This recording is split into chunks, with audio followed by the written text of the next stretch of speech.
Hey everyone! So, last week I hugged a sick friend against my better judgment. She said she was no longer contagious, but since I guess my immune system is about as strong as a wet paper bag, I got sick shortly after. Then I had a wisdom tooth removed and, well, I wasn't in the best state to speak. So please accept my apologies for being late, but here's my video on fighting the common cold. Peppermint helps reduce congestion, and the menthol in it helps to soothe sore throats. The tea is a weaker form, so I like to use the essential oil, sometimes to rub on the chest and for headaches as well. Coconut oil is antibacterial, antifungal, antiviral, and antiparasitic. It was gross, but I ate spoonfuls of coconut oil to soothe my sore throat. Similar to coconut oil, onion is naturally antibacterial and antifungal.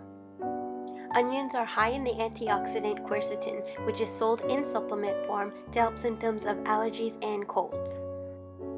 Garlic is the poor man's antibiotic. It contains components such as allicin that help battle germs and bacteria. These are dried shiitake mushrooms. Like the other superfoods I've talked about so far, they are said to be antibacterial and antifungal. They have a unique property of being able to regulate the immune system, so if yours is overactive, where you might get a lot of inflammation, shiitake will calm the overactive immune system. If you have a compromised immune system, it'll actually boost its function. I like to eat these as food, but they also come in supplement form at the health food stores.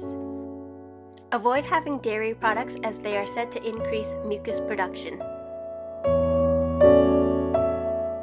Also avoid sugar because it suppresses your immune function by lowering the amount of white blood cells being produced by your body. In terms of supplements, oil of oregano kills off everything. It's antibiotic, it's antifungal, it's antiviral, but I've heard it tastes terrible. This is how I've always dosed myself to avoid the taste. I take a sip of water,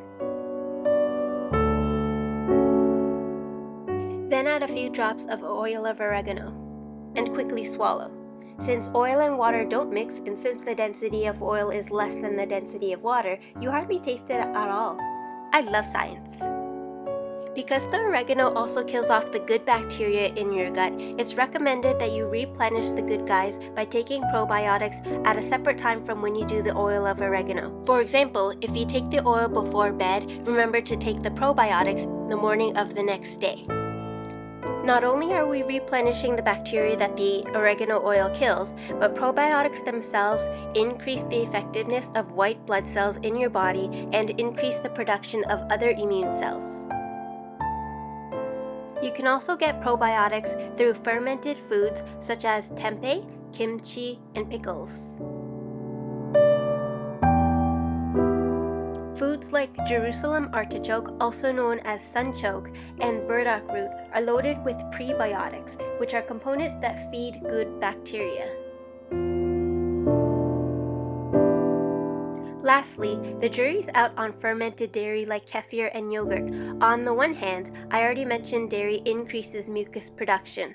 On the other hand, the mucus-causing milk proteins are, in a way, pre-digested by this healthy bacteria in kefir and yogurt so that they are less allergenic and less likely to produce that extra mucus. If you just don't buy into this and want to avoid dairy altogether, there are ways you can ferment coconut milk with kefir grains. I've only read about it, so it sounds like a project for another day.